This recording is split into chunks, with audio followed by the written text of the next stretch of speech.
നമുക്ക് എല്ലാവർക്കും നിങ്ങൾ പറയാനുള്ള ഒരുപാട് കാര്യങ്ങളാണ് കേൾക്കാനുള്ളത് about this movie, about Kaduva. That's what we want to know from you. And I think to start with the right choice to know about this movie, and ഇവിടെയുള്ള എല്ലാവരെയും ഒന്ന് സ്വാഗതം ചെയ്യാൻ, ബിക്കോസ് ഈ ഒരു മൂവി നമ്മളിലേക്ക് എത്തിക്കുന്നത് പൃഥ്വിരാജ് പ്രൊഡക്ഷൻസും അതുപോലെ തന്നെ ലിസ്റ്റൻ ചേട്ടനും കൂടിയാണ്. സോ ലിസ്റ്റൻ ചേട്ടൻ, I think I will call you for ഒരു ഫസ്റ്റ് സ്പീച്ച്, ഒരു വെൽക്കം, എല്ലാവർക്കും ഒന്ന് ജസ്റ്റ് ഒരു വെൽക്കം പറയാനും അതുപോലെ തന്നെ കടുവേനെ കുറിച്ചൊന്ന് പറയാനും വേണ്ടിയിട്ട് I think I will start with Liston ചേട്ടൻ.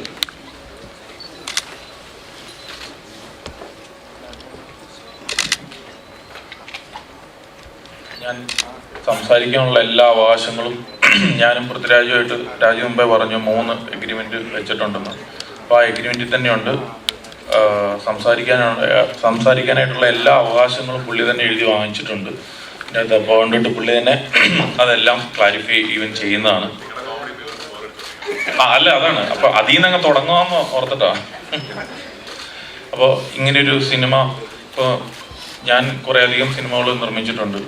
അപ്പം ഇതുവരെ നിർമ്മിച്ച സിനിമകളിൽ ഏറ്റവും ബഡ്ജറ്റ് കൂടിയ ഒരു സിനിമയാണ്. കാര്യം എന്താണെന്ന് വെച്ചാൽ ഏറ്റവും കൂടുതൽ ഫൈറ്റുകൾ, ഷാജോന്റെ സിനിമ ആയിരുന്നു പക്ഷെ അത് മാറി, ഫൈറ്റുകൾ കൂടുതലുണ്ട്. അതുപോലെ തന്നെ ഒത്തിരി ആർട്ടിസ്റ്റുകളുണ്ട്, ഒത്തിരി ദിവസം ഷൂട്ട് ചെയ്ത സിനിമയാണ്.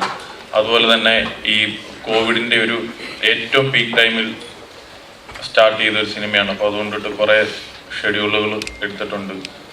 അപ്പോൾ ഇത് നമ്മൾ മാർക്കറ്റ് ചെയ്യുന്നതാണെങ്കിൽ തന്നെ ആദ്യം ഈ പാൻ ഇന്ത്യൻ എന്താണ് സംഭവം എന്ന് അറിയാൻ വേണ്ടിയിട്ട് തന്നെ നമ്മൾ ഹൈദരാബാദിൽ, ബാംഗ്ലൂർ, ചെന്നൈയിൽ എല്ലായിടത്തും പോയി തന്നെ നമ്മൾ ഇതിൻ്റെ അകത്ത് ഒരു പങ്കാളിയായിട്ടുണ്ട്. ഇതൊന്ന് മലയാള ഇൻഡസ്ട്രി ഒന്ന് ഡെവലപ്പ് ചെയ്യാൻ വേണ്ടിയിട്ട്. കാര്യം നമ്മൾ മറ്റു ലാംഗ്വേജിൽ നിന്ന് വരുന്ന സിനിമകൾ ഇവിടെ എടുക്കുകയും വിതരണം ചെയ്യുകയൊക്കെ ചെയ്യുന്നു, അതിന് ക്ലാപ്പടിക്കുന്നു, അതിനൊരു ഭയങ്കര ഇനിഷ്യൽ ഉണ്ടാകുന്നു.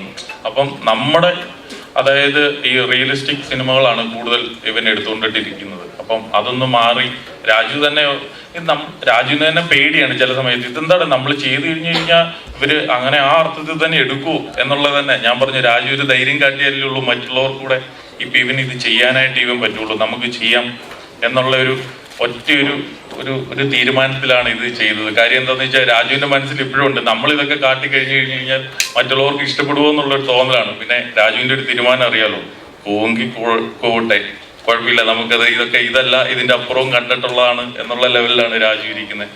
സോ അതുകൊണ്ടിട്ട് കടുവയിൽ നമ്മളൊരു വീണ്ടും ഒരു പരീക്ഷണം നടത്തുകയാണ്. സോ ഇതിൻ്റെ അകത്ത് ഒരുപാട് ആർട്ടിസ്റ്റുകളുണ്ട്. ഇപ്പം ഇനി ഷാജി ചേട്ടൻ വന്നിട്ടില്ല, ജിനു വന്നിട്ടില്ല. അപ്പം അവരെല്ലാം ഇപ്പോഴും ഇതിൻ്റെ വർക്കുകൾ തീർന്നിട്ടില്ല, അതുകൊണ്ടിട്ടാണ് വരാത്തത്.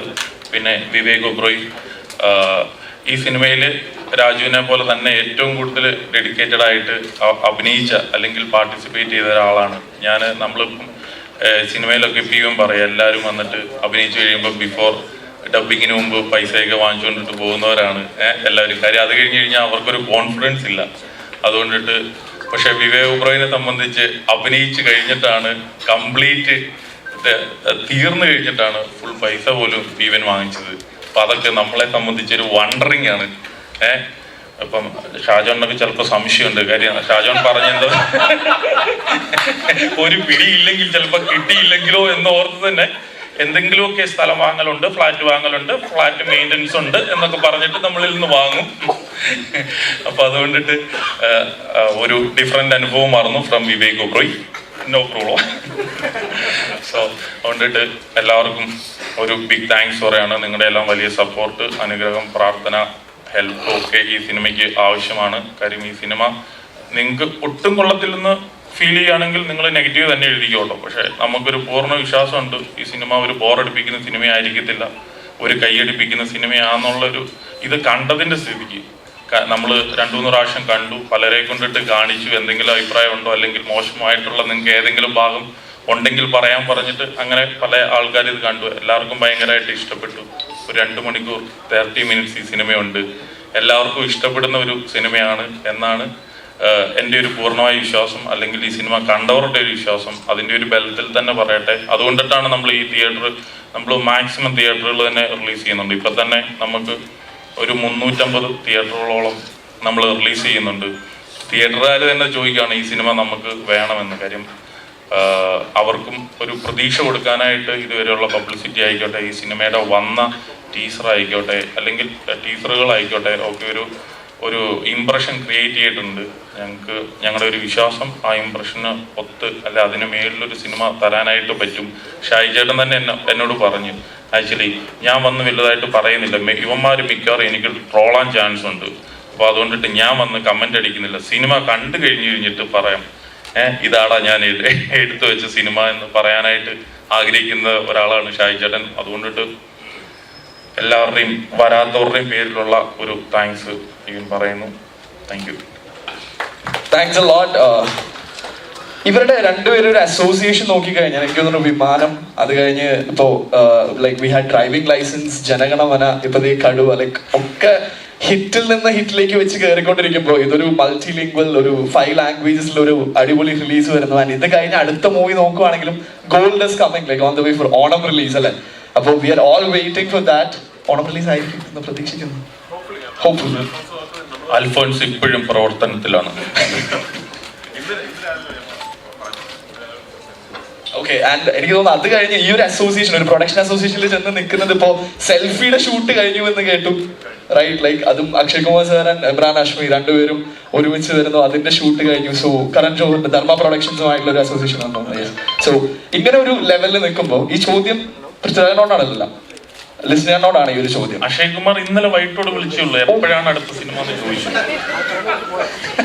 അതിന് പറഞ്ഞു എപ്പോഴാണ് അടുത്ത സിനിമ? ഞാൻ പറഞ്ഞു ഈ വർഷം എപ്പോഴാണെങ്കിലും ചെയ്യാൻ നോ പ്രോബ്ലം എന്നുള്ള രീതിയിൽ പറഞ്ഞു. ആണല്ലോ. ഓക്കെ. ലിസ്നറുടെ ചോദ്യം ഇതാണ്, വളരെ സിമ്പിൾ ആണ്.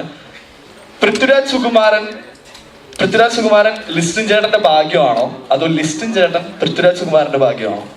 പൃഥ്വി ഇപ്പൊ സമ്മതിക്കത്തില്ല, പക്ഷെ മനസ്സിൽ പറയുന്നുണ്ട്, എടാ നീയാടാ എന്റെ ഭാഗ്യം എന്ന് പറയുന്നുണ്ട്. പക്ഷെ അത് കാലം തെളിയിക്കട്ടെ.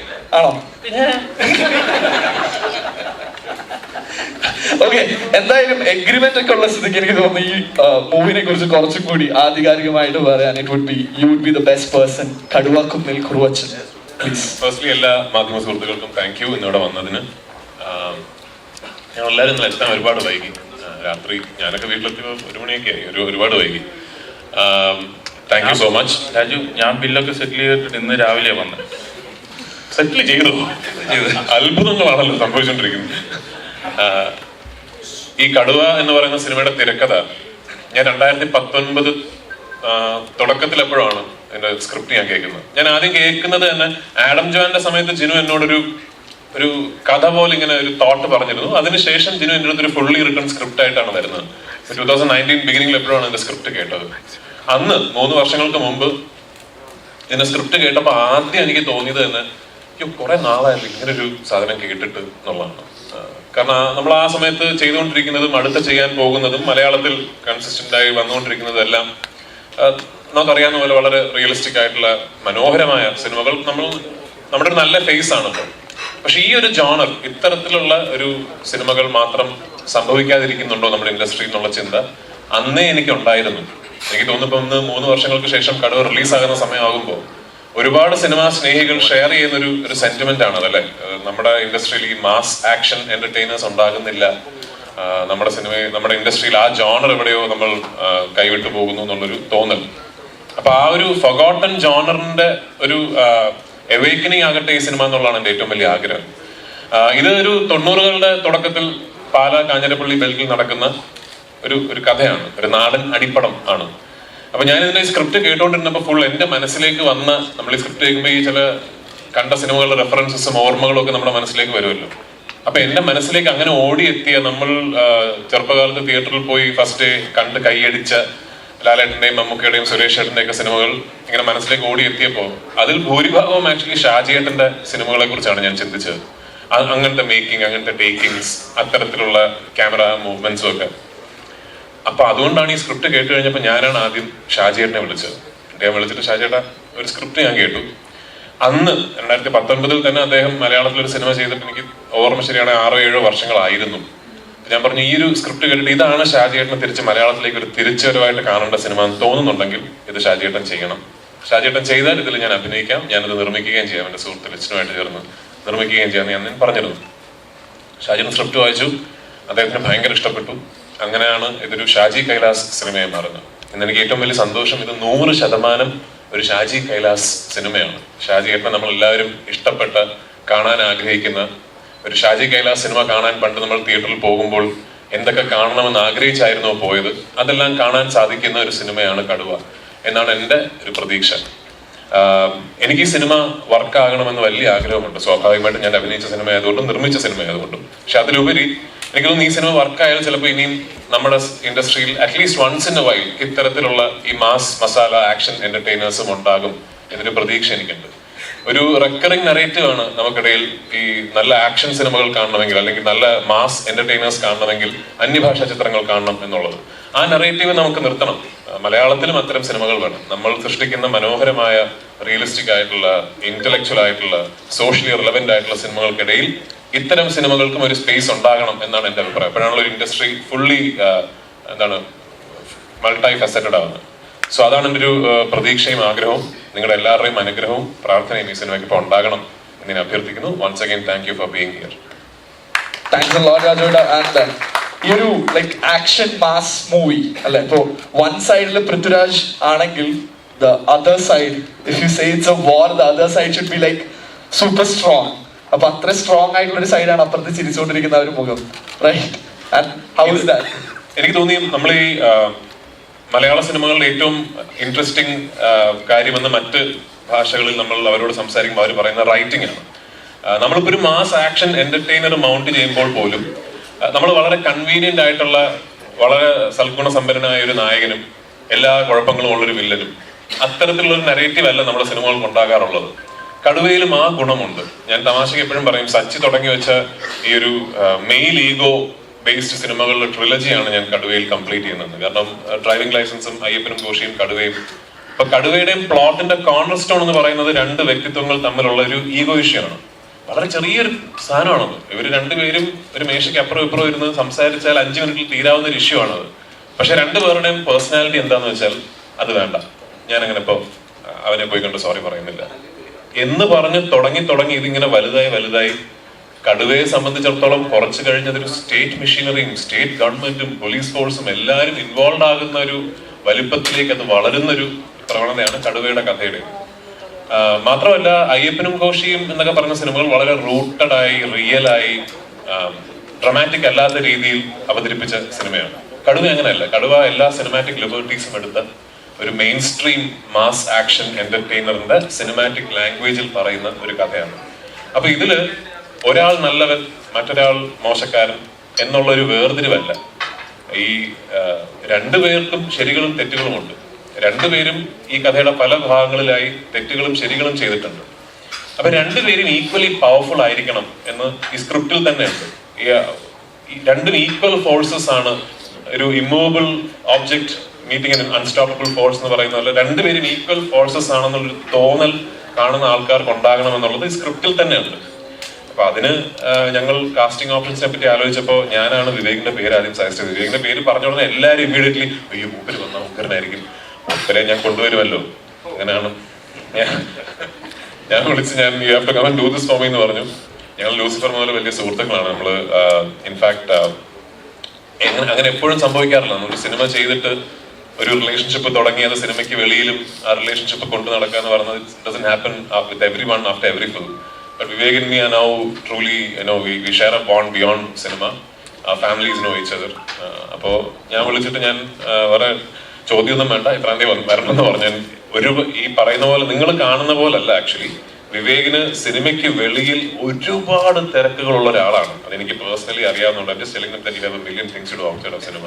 സോ അതെനിക്ക് പേഴ്സണലി അറിയാവുന്ന ഒരാളായതുകൊണ്ട് വിവേക് ആ സമയം കണ്ടെത്തി എനിക്ക് വേണ്ടി ഇത്രയും പ്രശ്നങ്ങൾ, സ്റ്റോപ്പേജസും വീണ്ടും ഷെഡ്യൂളുകളും ഒക്കെ ആ ഒരു സിനിമയ്ക്ക് ഓരോ പ്രാവശ്യവും സമയം കണ്ടെത്തി എനിക്ക് വേണ്ടി സിനിമ വന്ന് ചെയ്തു എന്ന് പറയുന്ന എത്ര വലിയൊരു എഫേർട്ട് ആയിരുന്നു എന്നുള്ളത് മറ്റാരേക്കാളും എനിക്കറിയാം.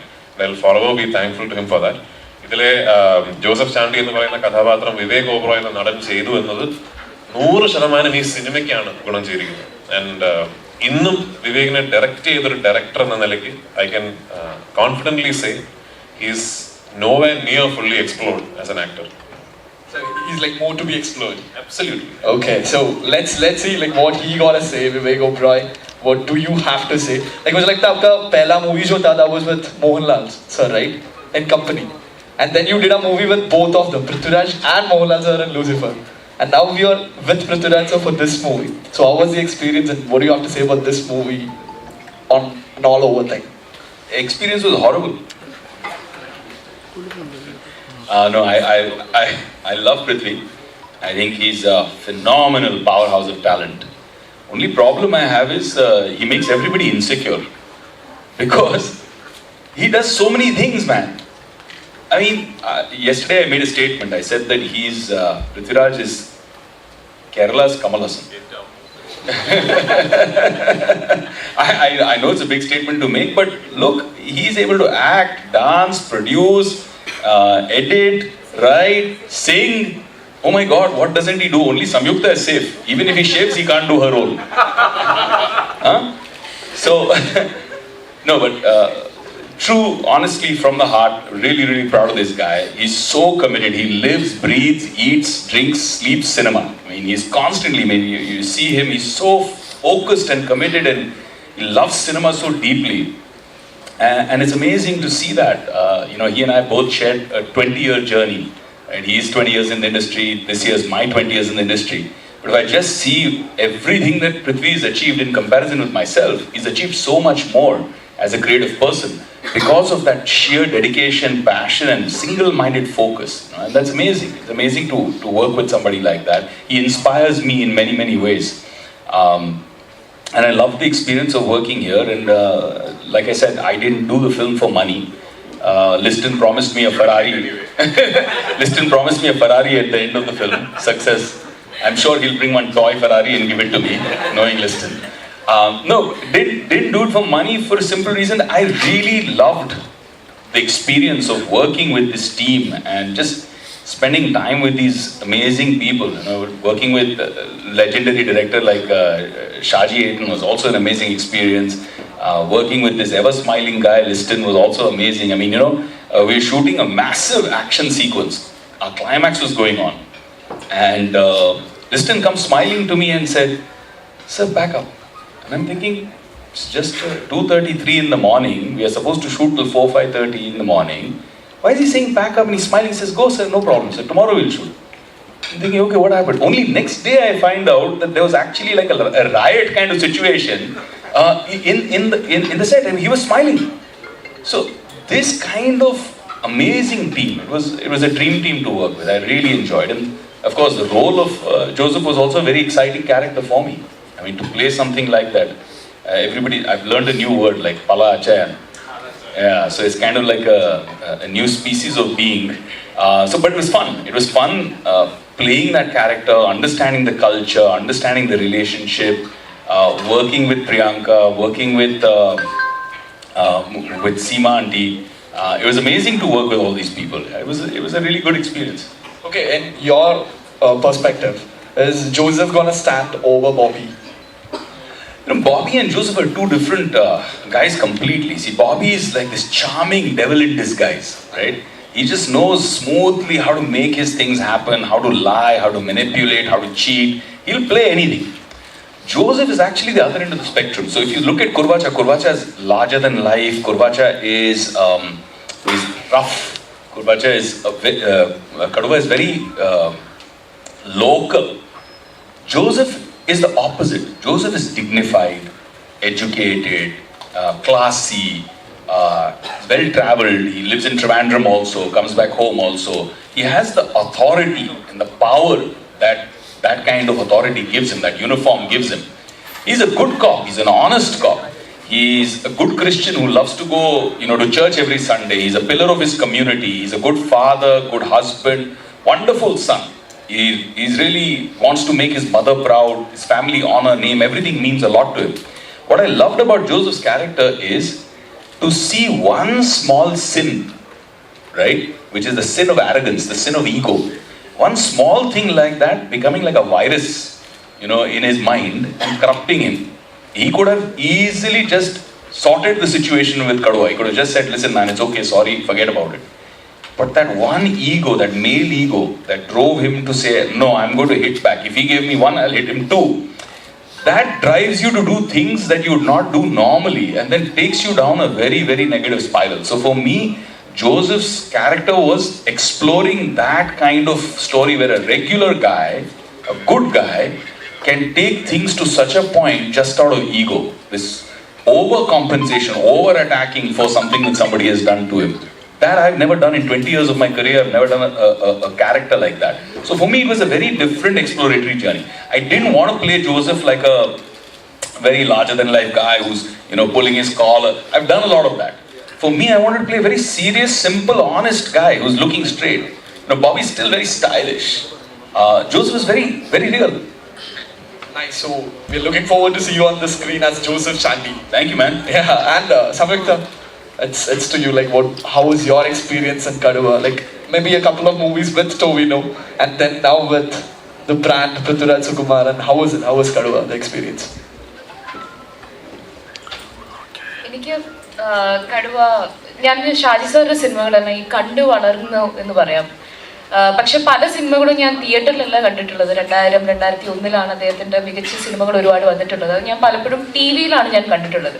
എൻ്റെ ഓർമ്മ ശരിയാണെങ്കിൽ ഞാൻ അദ്ദേഹത്തിന്റെ ആദ്യത്തെ സിനിമ തിയേറ്ററിൽ കാണുന്നത് ചിന്താമണി കൊലക്കേസാണ്. അത് ഞാൻ സ്കൂളിൽ പഠിക്കുമ്പോൾ വാശി പിടിച്ച്, അത് സിനിമ ഭയങ്കര ഹിറ്റാണ്. അപ്പോൾ വാശി പിടിച്ച് എൻ്റെ അമ്മയും മുത്തശ്ശനും കൂടിയാണ് എന്നെ ആ സിനിമ കാണിക്കാൻ കൊണ്ടുപോകുന്നത്. അപ്പോൾ അന്ന് ആ പാലക്കാട് തിയേറ്ററിൽ ഉണ്ടായിരുന്ന ഓളം, ആ ഒരു എന്താ പറയാ, സിനിമ കാണുക എന്നുള്ളതിന് ഉപരി അതിൻ്റെ ഒരു എക്സ്പീരിയൻസ് അതെനിക്ക് ഇപ്പോഴും ഓർമ്മയുണ്ട്. പിന്നീട് ഞാൻ എനിക്ക് ഇതുപോലെയുള്ള വലിയ സിനിമകൾ, തിയേറ്ററിൽ ഓളം സൃഷ്ടിക്കുന്ന സിനിമകൾ, ഒരു മാസ് കമേഴ്ഷ്യൽ എന്റർടൈനേഴ്സ് എനിക്ക് പൊതുവെ ഇഷ്ടമാണ്. അയ്യപ്പനും കോശിയുടെ ഒരു കമേഴ്ഷ്യൽ വേർഷനായിട്ടുള്ള തെലുങ്കില് ഭീംല നായിക അതിന്റെ റീമേക്ക് ചെയ്തത് ഞാനാണ്. അപ്പൊ എൻ്റെ ആദ്യത്തെ തെലുങ്കിലെ റിലീസ് അതായിരുന്നു. എനിക്ക് അതിൻ്റെതായിട്ടുള്ള പേടിയും കാര്യങ്ങളും ഉള്ളതുകൊണ്ട് എൻ്റെ 2-3 സുഹൃത്തുക്കളെ ഞാൻ ഇവിടുന്ന് അങ്ങോട്ട് കൊണ്ടുപോയി. ഞാൻ ആദ്യമായിട്ട് തെലങ്കാനയിൽ, ഹൈദരാബാദിൽ ആദ്യമായിട്ട് തിയേറ്ററിൽ പോയി കാണുന്ന സിനിമ ഭീംല നായക്കാണ്. വൈകുന്നേരത്തെ ഷോനാണ് പോകുന്നത്. ഒരു സാധാരണ തിയേറ്ററാണ്, ഒരുപാട് പേര് കാണാനുണ്ട്. അന്ന് ഒരു ആദ്യത്തെ 10 മിനിറ്റ് കഴിയുമ്പോൾ എനിക്ക് അതിനകത്ത് നടക്കുന്ന ഒന്നും പലപ്പോഴും ഒന്നും കാണാൻ പറ്റുന്നില്ല. കാരണം അവർ ഈ കുറെ പേപ്പർ കട്ടിങ്സ് എറിയുന്നുണ്ട്, ഇല്ലെങ്കിൽ അവർ ആര് വന്നാലും അവർ ക്ലാപ്പ് ചെയ്യുന്നുണ്ട്. ഒച്ച, ബഹളം, സന്തോഷം, ചിരി, ക്ലാപ്പ്, ഇത് മൊത്തം കഴിഞ്ഞാൽ ഇവർ എൻ്റെ അടുത്ത് ഇവർക്ക് എൻ്റെ സുഹൃത്തുക്കൾക്കാർക്കും തെലുങ്ക് അറിയില്ല. അവരുടെ അടുത്ത് ചോദിക്കുന്നുണ്ട്, സമയത്ത് എന്താ പറയുന്നത്. അപ്പൊ എനിക്കും മുഴുവനായിട്ട് മനസ്സിലാവുന്നില്ല. അപ്പൊ അന്നാണ് ആദ്യമായിട്ട് ഇങ്ങനെ ഒരു എന്താ പറയുക, ഒരു തിയേറ്റർ എക്സ്പീരിയൻസ് എനിക്ക് റീഡിഫൈൻഡ് ആയത് അന്നാണ്. ഭയങ്കര സന്തോഷം തോന്നി അത് കഴിഞ്ഞിറങ്ങിയപ്പം. അന്ന് എൻ്റെ അടുത്ത് എൻ്റെ ഫ്രണ്ട്സ് ചോദിച്ചൊരു ചോദ്യമുണ്ട്, എന്താണ് നമുക്ക് നമ്മുടെ നാട്ടിൽ നമുക്ക് അറിയാവുന്ന ഒരു ഭാഷയിൽ ഇങ്ങനെ ഒരു സിനിമ തിയേറ്ററിൽ കാണാൻ പറ്റുക എന്നുള്ളത്. അപ്പോൾ ഞാനൊന്നിങ്ങനെ പറഞ്ഞു, ഓക്കെ കടുവ ഇറങ്ങുന്നുണ്ട്, അന്ന് കാണാമെന്ന് പറഞ്ഞു. അപ്പൊ ഞാൻ ആ ഒരു എക്സ്പീരിയൻസ് ആണ് ഞാൻ തിയേറ്ററിൽ പ്രതീക്ഷിക്കുന്നത്. പിന്നെ പൃഥ്വിരാജ് സുകുമാരൻ്റെ ബ്രാൻഡ്, ഇത് ഞാൻ സിനിമയിൽ വന്നപ്പോൾ തൊട്ട് ഞാൻ കേൾക്കുന്ന ഒരു പേരാണ്. ഞാൻ ആദ്യം ദില്ലി ചെയ്യുന്ന സമയത്ത് അതിന്റെ പ്രൊഡക്ഷൻ E4 എന്റർടൈൻമെന്റ് ആണ്. അവരുടെ തൊട്ട് മുമ്പിലത്തെ സിനിമ എസ്രേ ആയിരുന്നു. അന്ന് പ്രൊഡ്യൂസർ ആയിട്ടുള്ള CD സാരചേട്ടൻ ഇങ്ങനെ പറയുന്നത് രാജു സർ അങ്ങനെ കുറെ ഞാൻ കേട്ടു. പിന്നെ ഇതിൽ ഏറ്റവും ഇൻട്രസ്റ്റിംഗ് ആയിട്ടുള്ള ഒരു കാര്യം, അടുത്ത ഞാൻ ചെയ്യുന്നത് തീവണ്ടിയാണ്. തീവണ്ടിയുടെ producers August cinema, Shaji Natesan. Shaji ചേട്ടൻ എനിക്ക് ആദ്യമായിട്ട് മെസ്സേജ് അയച്ചപ്പോൾ, വാട്സാപ്പിൽ മെസ്സേജ് അയച്ചപ്പോൾ ഷാജി സാർ DP ഭയങ്കര ഉഗ്രനാണ്. അതിൽ പൃഥ്വിയുടെ ഒരു ഫോട്ടോ ആണ്, ഈ ചിരി കാണാനാണ് എനിക്കിഷ്ടം എന്ന് പറഞ്ഞ ഒരു ഫോട്ടോ. അപ്പോ എനിക്ക് പിന്നീടാണ് ഞാൻ അറിഞ്ഞത്, എന്നെ തീവണ്ടിയുടെ കാസ്റ്റ് ചെയ്യുന്നതിന് മുമ്പ് എൻ്റെ ഒരു ഫോട്ടോ പൃഥ്വിക്ക് അയച്ചു കൊടുത്ത അഭിപ്രായമൊക്കെ ചോദിച്ചിട്ടുണ്ടായിരുന്നു. പിന്നീട് എന്താണ് യഥാർത്ഥ അഭിപ്രായം പറഞ്ഞതെന്ന് എൻ്റെ അടുത്ത് പറഞ്ഞിട്ടില്ല. സോ അന്നും ഞാൻ കേൾക്കുന്നു. പിന്നീട് തീവണ്ടി റിലീസ് ആവുന്ന സമയത്ത് ഞങ്ങൾ ട്രിവാൻഡ്രത്ത് തിയേറ്റർ വിസിറ്റിന് പോയപ്പോൾ അന്ന് ലൂസിഫറിന്റെ ഷൂട്ട് നടക്കുകയാണ്. അന്നാണ് ഈ ചർച്ചകൾ മുഴുവൻ ഞാൻ കേൾക്കുന്നത്. അത്ഭുതത്തോടു കൂടിയാണ്. അതായത് ഇദ്ദേഹം ഇരിക്കുന്ന സ്ഥലത്ത് നിന്നിട്ട് ആ ലെൻസിനെ കുറിച്ച് പറയും, അത് പറയും, ഇത് പറയും. അതായത് ഇതിലെല്ലാം കേൾക്കുമ്പോൾ മനസ്സിലാവുന്ന ഒരു സഞ്ചരിക്കുന്ന ഫിലിം സ്കൂളായിട്ടാണ് എനിക്ക് പൃഥ്വിരാജ്.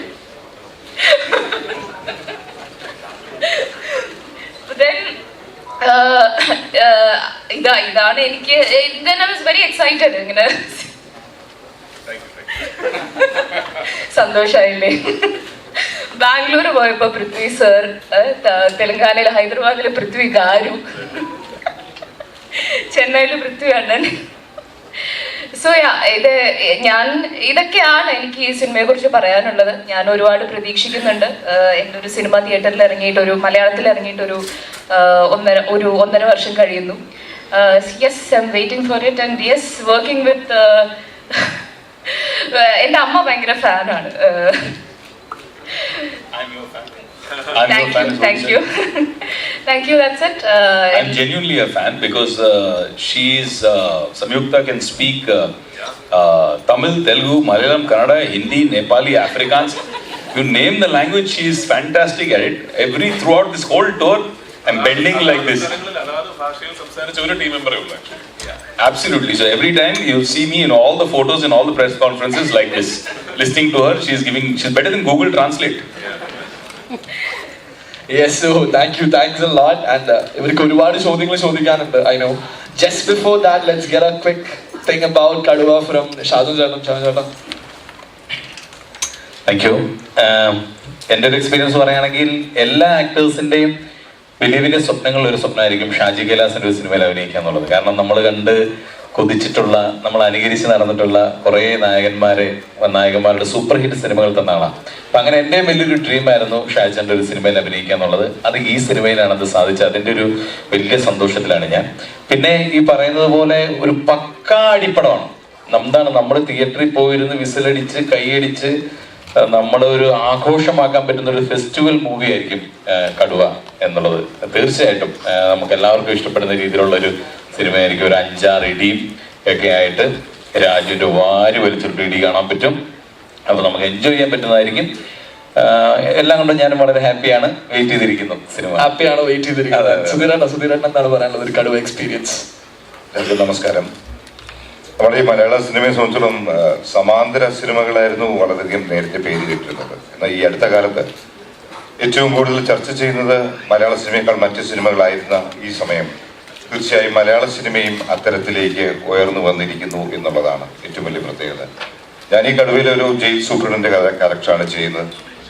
ശ്രീ പൃഥ്വിരാജ് സുകുമാരനെ സംബന്ധിച്ചിടത്തോളം നമുക്കെല്ലാവർക്കും അറിയാം, വ്യത്യസ്ത ഭാവങ്ങളിൽ വ്യത്യസ്ത കഥാപാത്രങ്ങൾ വന്നിട്ടുണ്ടെങ്കിലും ഒരു ആംഗ്രി യങ് ഹീറോ ആയിട്ട് വരുന്ന കടുവ എന്ന് പറയുന്ന ചിത്രം വ്യത്യസ്ത ഭാഷകളിൽ വരുന്നത് തന്നെയാണ് നമ്മളെ ഏറ്റവും കൂടുതൽ ആവേശം നൽകുന്ന ഒരു കാര്യം.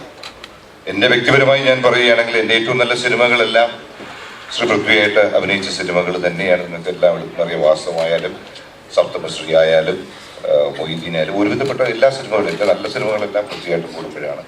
അത്തരത്തിൽ ഇതൊരു വലിയ ഹിറ്റ് പടമാവട്ടെ. ഞാൻ ഒരുപാട് എൻജോയ് ചെയ്ത സിനിമയാണ്. നമ്മൾ മലയാളി പ്രേക്ഷകരെ സംബന്ധിച്ചോളം നമ്മൾ ഏറ്റവും കൂടുതൽ ത്രില്ലടിപ്പിച്ചിട്ടുള്ളതും തിയേറ്ററിലേക്ക് ആകർഷിച്ചിട്ടുള്ള സംവിധായകനാണ് ശ്രീ ഷാജി കൈലാസ്, ഷാജിയേട്ടൻ്റെ ഒരു ഇടവേളയ്ക്ക് ശേഷം വരുന്ന ഈ സിനിമ എല്ലാവരും നല്ല പ്രതീക്ഷയോടെയാണ്. നല്ലൊരു പ്രൊഡ്യൂസറായ ശ്രീ എസ് സ്റ്റീഫനും എല്ലാം ഉണ്ട്. We are all waiting for the angry young hero. Thanks a lot. And Rahul, over to you. Rahul എന്ന് പറയുന്നത് എനിക്ക് തോന്നുന്നു പൃഥ്വിരാജിന്റെ ഒരു ഓൺ സ്ക്രീൻ അനിയൻ എന്ന് ചിന്തിക്കുമ്പോൾ മെയിൻ ആയിട്ട് എല്ലാവരുടെ മനസ്സിൽ വരുന്ന ഒരു ഫേസ് ഇതായിരിക്കും ഇപ്പോൾ. So how was your experience about Kaduva? Absolutely. I mean wonderful experience. നിങ്ങൾ തന്നെ നോക്കൂ, ഷാജി കൈലാസ് ഡയറക്ടർ, ലിസൺസ് പ്രൊഡ്യൂസ് ചെയ്യുന്നത്. ഞാൻ ആദ്യമായിട്ട് വർക്ക് ചെയ്യുന്ന ലിസണിൻ്റെ ഇവിടെ പൃഥ്വിരാജ് വേക്ക് ഓപ്പറായി. ഐ മീൻ ഈ കാൺ ഗെറ്റ് വെരി ബിഗ്. ഇതിനെക്കാട്ടും വലിയൊരു ഫ്രെയിം ഇല്ല.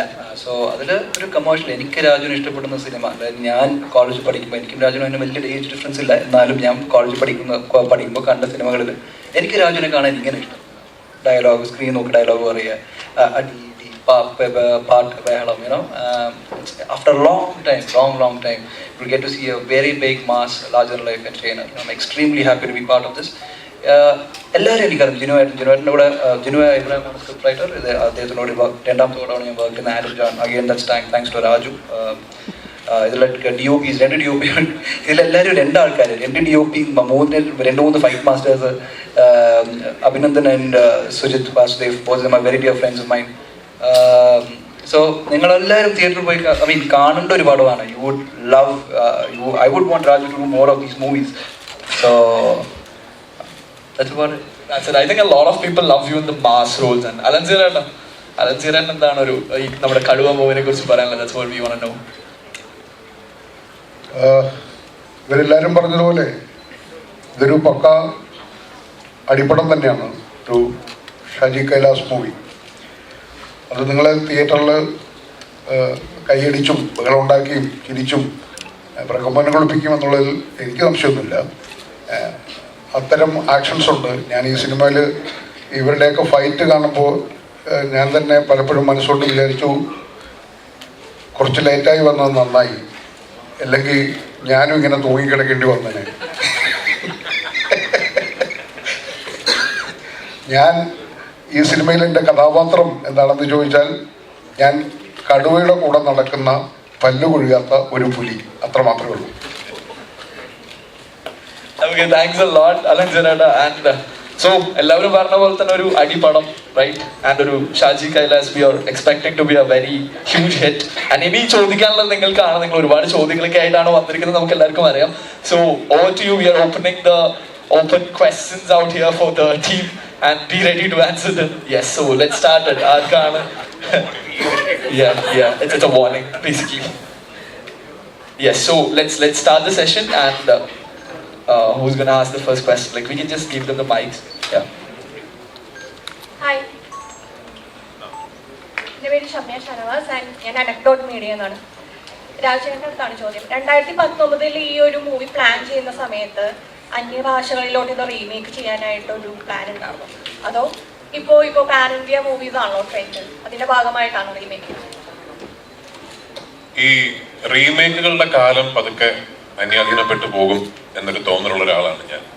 എന്താ വെച്ചാൽ, ഇനിയിപ്പോ സേ ഫോർ എക്സാമ്പിൾ ഭോജ്പുരി ഭാഷയിലൊരു ഗംഭീര സിനിമ ഇറങ്ങുന്നു.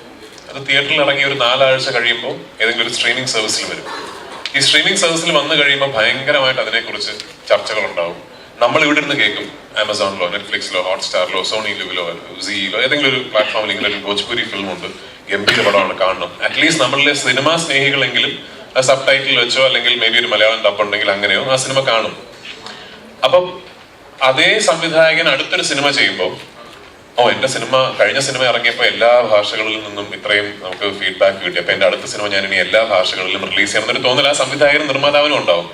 ഇപ്പൊ ജനഗണമന, നമുക്കിപ്പോ ഈ ജനഗണമന റിലീസായി, അങ്ങനെ ഒരു വൈഡ് റിലീസൊന്നും ഇല്ലായിരുന്നു. ഡബ്ഡ് വേർഷൻസ് ഒക്കെ ചില മൾട്ടിപ്ലെക്സുകളിൽ റിലീസ് ചെയ്തുവെങ്കിലും നെറ്റ്ഫ്ലിക്സിൽ വന്നേ പിന്നെ ആ സിനിമയുടെ ഒരു റെസ്പോൺസ് കാണുമ്പോൾ ഇപ്പൊ ഞങ്ങൾ ആലോചിക്കണം, അതിന്റെ ഒരു സെക്കൻഡ് പാർട്ട് ചെയ്യുകയാണെങ്കിൽ നമ്മൾ തന്നെ എല്ലാ ഭാഷയിലും ചെയ്തത് ഇറക്കണം എന്നുള്ളൊരു ചിന്ത നമുക്ക് തന്നെ ഉണ്ട്.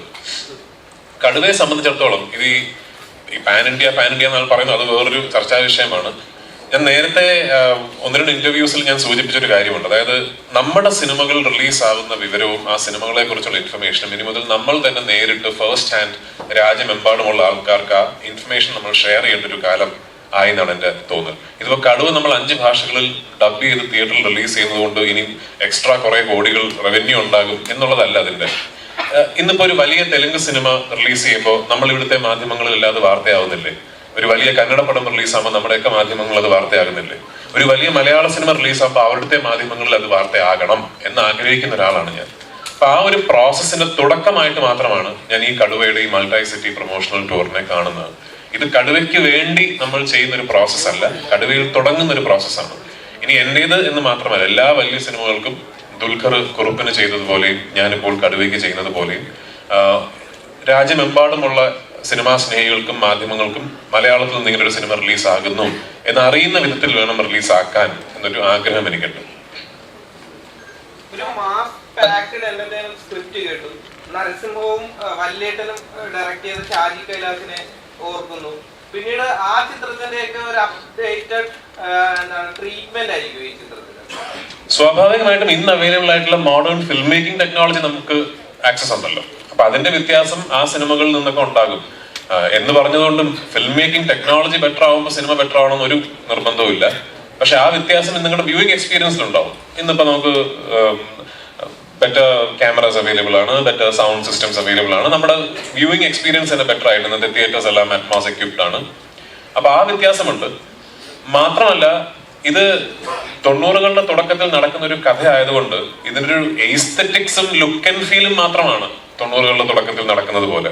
ഇതിന്റെ ഒരു നറേറ്റീവിന്റെ സ്റ്റൈലും സ്പീഡും കഥ പറയുന്ന രീതിയും എല്ലാം മോഡേൺ ആയിട്ടാണ് എനിക്ക് തോന്നിയിട്ടുള്ളത്. എന്നാൽ നമുക്ക് ഭയങ്കരമായിട്ട് ഒരു ഫെമിലിയാരിറ്റി തോന്നിപ്പിക്കുന്ന ഒരു ടെംപ്ലേറ്റ് ഉണ്ടല്ലോ ഈ മാസ് ആക്ഷൻ സിനിമകളിൽ. ആ ടെംപ്ലേറ്റ് സിനിമയ്ക്കുണ്ട്. പക്ഷെ ഈ കഥാഗതിയിൽ കഥ മുന്നോട്ട് സഞ്ചരിക്കുന്ന രീതിയിൽ ജെന്യുവൻ ആയിട്ട് പുതിയതെന്ന് എനിക്ക് തോന്നിയ 1-2 കാര്യങ്ങൾ ഈ സിനിമയിലുണ്ട്. അല്ലാതെ ഇത് നിങ്ങൾക്ക് ഏതോ കണ്ടു മറന്ന കുറെ സിനിമകളുടെ സീക്വൻസുകൾ എടുത്ത് അടുക്കി വെച്ച പുതിയൊരു സിനിമ ഉണ്ടാക്കിയ സിനിമയല്ല. ഇതിലൊരു ജെന്യുവൻ കഥയുണ്ട്. അത് ഇൻട്രസ്റ്റിംഗ് ആയിട്ടൊരു കഥയാണ്. ആ കഥ പ്രോഗ്രസ് ചെയ്യുന്ന സ്ക്രീൻ പ്ലേയും വളരെ ഇൻട്രസ്റ്റിംഗ് ആണ്. അതിനെ നമ്മൾ കുറച്ചു കാലമായിട്ട് അന്യാധീനപ്പെട്ടു പോയോ മലയാളത്തിൽ എന്ന് സംശയിക്കുന്ന ഒരു സിനിമാ ഭാഷയിൽ പറഞ്ഞിരിക്കുന്നു എന്ന് മാത്രം. ഹായ്, നമസ്കാരം. ഞാൻ RJ Alex from radio mercy. ഇവിടാണ് രാജേട്ടാ. ഹായ്. എന്റെ ചോദ്യം പൃഥ്വിരാജിനോടാണ്. നമുക്കറിയാം ഷാജി കൈലാസ് എന്ന് പറയുന്ന ഒരു ഡയറക്ടർ അടി ഇടി വെടി അതിനപ്പുറത്തേക്ക് ഒരു ഡയലോഗ് ഉണ്ട്. അതായത് ഒരു നെടുനീളൻ ഡയലോഗുകൾ അദ്ദേഹത്തിന്റെ ചിത്രങ്ങളിൽ കാണാൻ സാധിക്കും. അങ്ങനെ എന്തെങ്കിലും ഈ ഒരു കടുവയിൽ ഉണ്ടോ? കടുവാക്കുന്നേൽ കുറുവച്ചൻ അങ്ങനെ എന്തെങ്കിലും ഡയലോഗുകൾ പറയുന്നുണ്ടോ? എന്തായാലും ആ ഒരു എക്സ്പീരിയൻസ് ഒന്ന് പറയാമോ? ഞാൻ നേരത്തെ പറഞ്ഞതിന്റെ ഒരു ആസ്പെക്ട് ആണത്. അതായത് നമ്മൾ ഈ 90കളുടെ തുടക്കത്തിലൊക്കെ നമ്മൾ കണ്ട് കൈയടിച്ചിരുന്ന സിനിമകളുടെ സ്വഭാവം ഈ വലിയ ഡയലോഗുകൾ പറഞ്ഞ് ആൾക്കാരെ കോരിത്തിരിപ്പിക്കുക എന്ന് പറയുന്ന ഒരു സ്വഭാവം അത്തരം സിനിമകൾ ഞാനും കൈയടിച്ചിട്ടുണ്ട് കേട്ടോ. ലാലേട്ടന്റെ മമ്മൂക്കയുടെയും സുരേഷേട്ടന്റെ ഡയലോഗുകൾക്ക് ഞാനും തിയേറ്ററിൽ പോയി കൈയടിച്ചിട്ടുണ്ട്. പക്ഷെ ആ ഒരു ശൈലി സിനിമകൾക്ക് പൊതുവെ മാറി വരുന്നുണ്ടല്ലേ. ഈ വെർബോസ് ആയിട്ടുള്ള സിനിമകളിൽ നിന്ന് മാറി അങ്ങനെ നെടുനീളൻ ഡയലോഗുകൾ പറയുക എന്നുള്ളത് മാറിയിട്ടുള്ളൊരു തരം സിനിമകളാണ്. ഓഫ്കോഴ്സ് ജനഗണമനയിൽ നെടുനീളൻ ഡയലോഗുകൾ ഉണ്ടായിരുന്നു. അത് പക്ഷെ ഒരു കോടതി മുറിയിൽ പറയുന്ന വാദത്തിന്റെ ഭാഗമായിട്ട് വരുന്ന ഡയലോഗ്സ് ആണ്.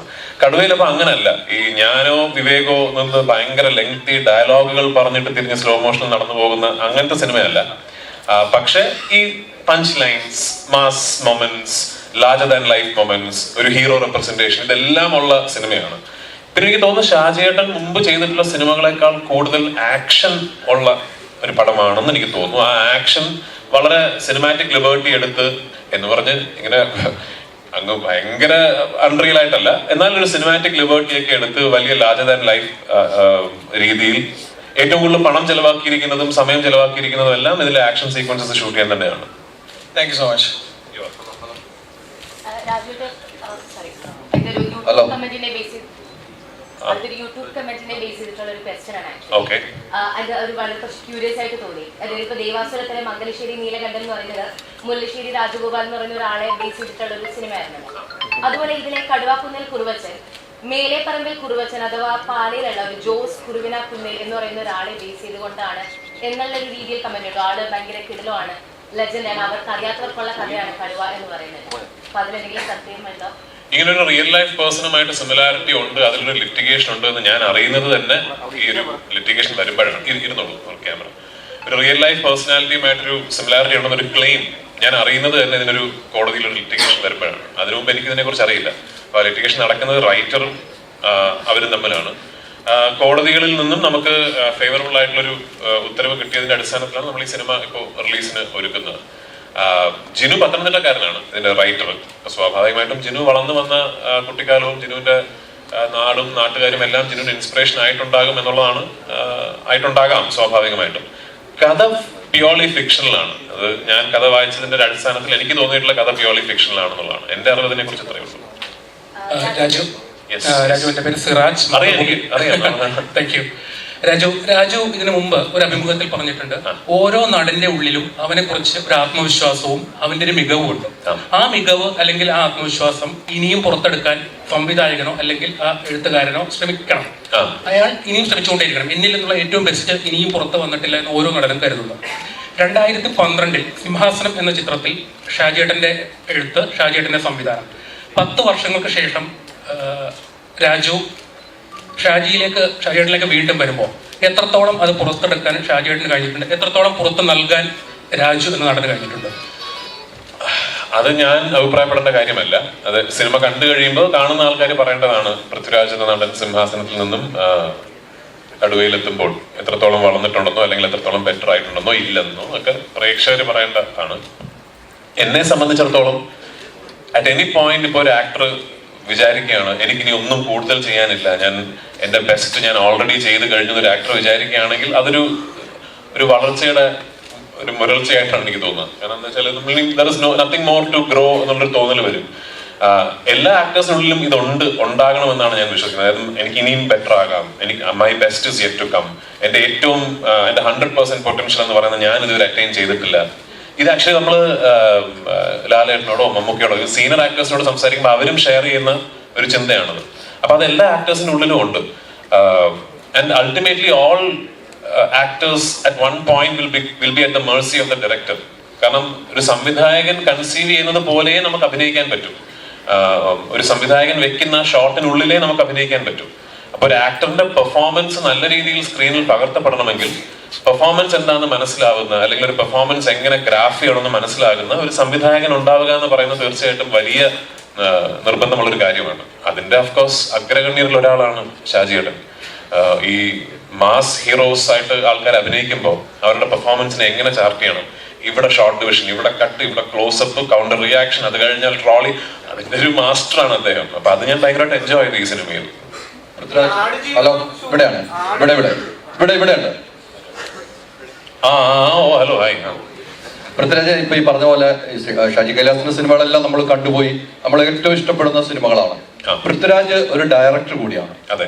ഷാജി സാറിൽ നിന്നും ഈ സിനിമയിലേക്ക് അഭിനയിക്കാൻ ഡയറക്ഷൻ ഭാഗത്ത് നിന്ന് എന്തൊക്കെ ഒരു മാർഗനിർദ്ദേശം കിട്ടിയിട്ടുണ്ട്?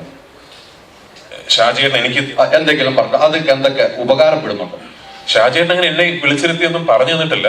പക്ഷെ ഷാജിയേട്ടൻ ഒരു ഡയറക്ടർ എന്ന നിലയ്ക്ക് എന്റെ ഏറ്റവും വലിയ ഇൻസ്പിറേഷൻസ് ഒരാളാണ് ഷാജിയേട്ടൻ. ഞാൻ ഇതിനു മുമ്പ് പറഞ്ഞിട്ടുണ്ട്, ഐവിശേഷ് സാറ്, ഷാജിയേട്ടൻ, ജോഷി സാറ്, ഭദ്രൻ സാറ്, ഇവരൊക്കെ എന്നെ ഭയങ്കരമായിട്ട് ഇൻഫ്ലുവൻസ് ചെയ്തിട്ടുള്ള ഫിൽം മേക്കേഴ്സ് ആണ്. What was said and done മലയാള സിനിമയുടെ ഒരു കാലഘട്ടത്തിൽ മുഖ്യധാര സിനിമയുടെ ഫിൽം മേക്കിംഗ് ലാംഗ്വേജിന് സിംഗിൾ ഹാൻഡഡ്ലി ഒരു മാറ്റം വരുത്തിയ ഡയറക്ടേഴ്സിൽ ഒരാളാണ് ഷാജിയേട്ടൻ. ഷാജിയേട്ടന്റെ അസുരവംശം മുതലുള്ള സിനിമകളൊക്കെ ഇങ്ങോട്ട് നമ്മൾ നോക്കുമ്പോൾ പെട്ടെന്ന് ഒരു പുതിയൊരു ഫിലിം ലാംഗ്വേജ് വന്നൊരു ഫീലിംഗ് അന്ന് നമുക്ക് എല്ലാവർക്കും ഉണ്ടായിരുന്നു. ലൂസിഫർ ഒരു ഫിലിം സ്റ്റുഡന്റ് കാണുകയാണെങ്കിൽ, സിനിമയെ വളരെ ക്ലോസ് ആയിട്ട് ഒബ്സർവ് ചെയ്യുന്ന ഒരു ഫിലിം സ്റ്റുഡന്റ് കാണുകയാണെങ്കിൽ നിങ്ങൾക്ക് മനസ്സിലാവും ലൂസിഫറിൽ ഒരുപാട് ഷാജി കൈലാസ് ഇൻസ്പിറേഷൻ ഉണ്ട്, ജോഷി സാർ ഇൻസ്പിറേഷൻ ഉണ്ട്, ഭദ്രൻ സാർ ഇൻസ്പിറേഷൻ ഉണ്ട്. ഇവരെല്ലാം എന്നെ ഇൻസ്പയർ ആയിട്ടുള്ള ഫിലിം മേക്കേഴ്സാണ്. എനിക്ക് ഷാജിയേട്ടന് ഭയങ്കരമായിട്ട് ഞാൻ ആരാധനയോടുകൂടി നോക്കി നിന്നിട്ടുള്ളത് ഷാജിയേട്ടൻ ഡയലോഗ് സീനുകൾ ഷോർട്ട് ഡിവൈഡ് ചെയ്യുന്നതാണ്.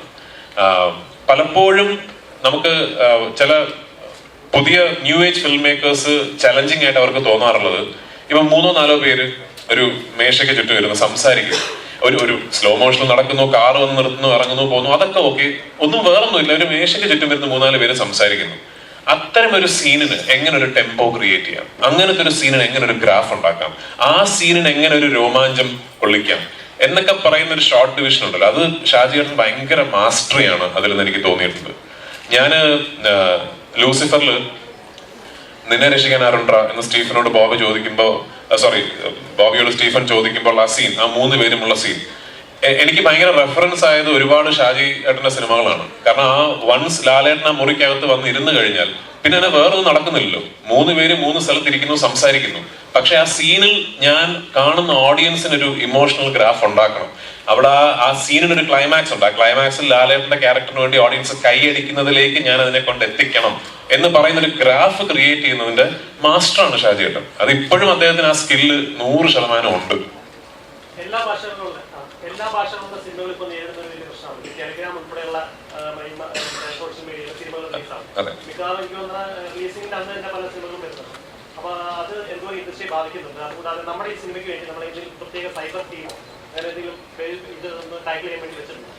മലയാളത്തിൽ നിന്നല്ല, എല്ലാ ഭാഷകളിലെ എല്ലാ സിനിമകളും റിലീസിന് മുമ്പ് നമ്മളൊരു സൈബർ പ്രൊട്ടക്ഷൻ ടീമിനെ ഹയർ ചെയ്യാറുണ്ട്.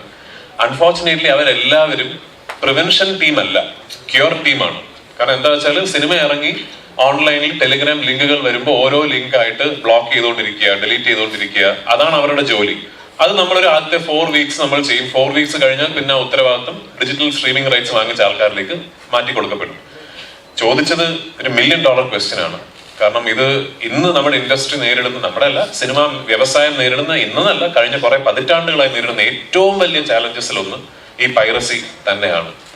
ഇതിന്റെ ഒരു അന്തിമ മരുന്ന് എന്ന് പറയുന്നത് മറ്റേ സൈഡിൽ നിന്നാണ് വരേണ്ടത്. പ്രേക്ഷകരത് തീരുമാനിക്കണം, വേണ്ട നമ്മൾ കാണുന്നില്ല, നമ്മൾ തിയേറ്ററിൽ കണ്ടോളാം, തിയേറ്ററിൽ കാണാൻ പറ്റിയില്ലെങ്കിൽ നമ്മൾ വെയിറ്റ് ചെയ്തിട്ട് ഏതെങ്കിലും OTT സർവീസിലോ അല്ലെങ്കിൽ ചാനലിലോ കണ്ടോളാം. പ്രേക്ഷകർ, എനിക്ക് തോന്നുന്നു ഒരു പരിധിവരെ സിനിമ ഈ ഒരു യുദ്ധത്തിൽ പൂർണ്ണമായും പരാജയപ്പെടാതെ പിടിച്ചു നിൽക്കുന്നത് ഈ പ്രേക്ഷക പിന്തുണ കാരണമാണ്.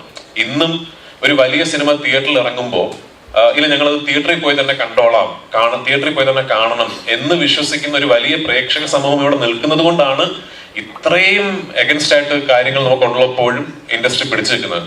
അതല്ലെങ്കിൽ അതൊരു എത്ര ക്ലീഷേ ഡയലോഗാണ്, പക്ഷെ ഇത് കാരണം എത്ര പേർക്കാണ് ലോസ് ഉണ്ടാകുന്നതെന്ന് അറിയും. Producers of course, distributors of course, അത് ആ ലോസിന്റെ ഒരു ബട്ടർഫ്ലൈ ഇഫക്റ്റ് ഇൻഡസ്ട്രിയുടെ ഏറ്റവും താഴെയുള്ള ആൾക്കാർ വരെ വരും. ഇപ്പോഴും അവർക്കിതിൽ എന്താണ് ഗെയിൻ എന്ന് മനസ്സിലാവുന്നില്ല. അത് എന്താണ് അവർ നേടുന്നത് എന്ന് എനിക്ക് പിടികിട്ടുന്നില്ല. സോ അതിനൊരു പ്രിവെൻഷൻ ഇന്നും ഇല്ല. ഇപ്പോഴും ക്യൂറിന് വേണ്ടിയാണ് നമ്മൾ എല്ലാവരും ഓടി നടക്കുന്നത്. ഈ മലയാളത്തില് ഇപ്പോഴത്തെ ഏറ്റവും എക്സൈറ്റഡ് ആയിട്ടുള്ള പ്രൊജക്ട് എന്ന് പറയുന്ന ആടുജീവിതമാണ്. അപ്പോഴേക്കും ആടുജീവിതത്തിന്റെ ഷൂട്ടിംഗ് പൂർത്തീകരിച്ചിരിക്കുന്നു എന്ന് ന്യൂസുകൾ പുറത്തു വന്നിരുന്നു. അപ്പോഴേക്കും എങ്ങനെയാണ് ഫസ്റ്റ് ഔട്ട് റഹ്മാൻ ലൊക്കേഷനിൽ വന്നു, എങ്ങനെയാണ് പൃഥ്വിയുടെ പ്രതീക്ഷകൾ?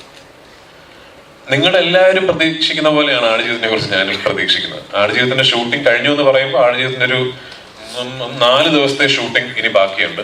എന്റെ താടി കുറച്ചുകൂടെ വളർന്നിട്ട് ഞാൻ ഒരു 3 ദിവസം അതിൽ ഷൂട്ട് ചെയ്യും.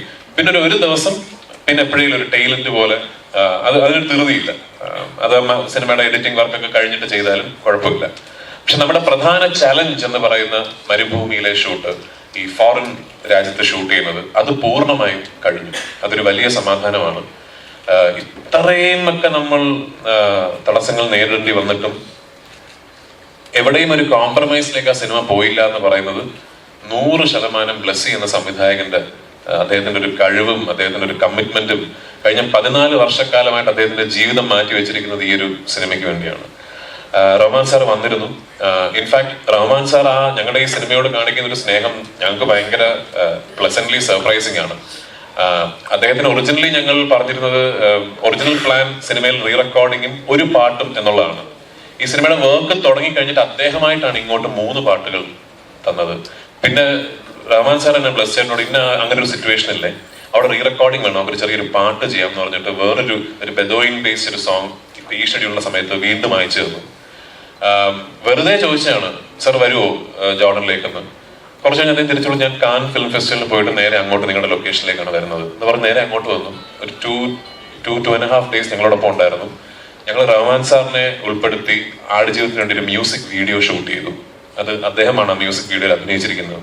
സിനിമയുടെ റിലീസിനോട് അടുപ്പിച്ച് ഞങ്ങൾ ആ പാട്ടും ആ മ്യൂസിക് വീഡിയോയും റിലീസ് ചെയ്യും.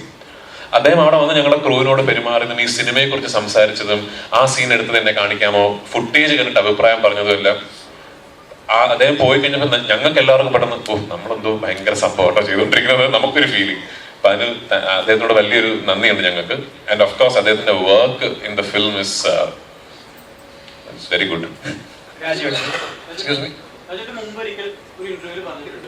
മലയാള സിനിമ അല്ലെങ്കിൽ മലയാളി പ്രേക്ഷകർ മറ്റു അന്യഭാഷ ചിത്രങ്ങളോട് കാണിക്കുന്ന അധിനിവേശം നമ്മുടെ ചിത്രങ്ങളോട് കാണിക്കുന്നു, മലയാളി ഭാഷ കാണിക്കുന്നു.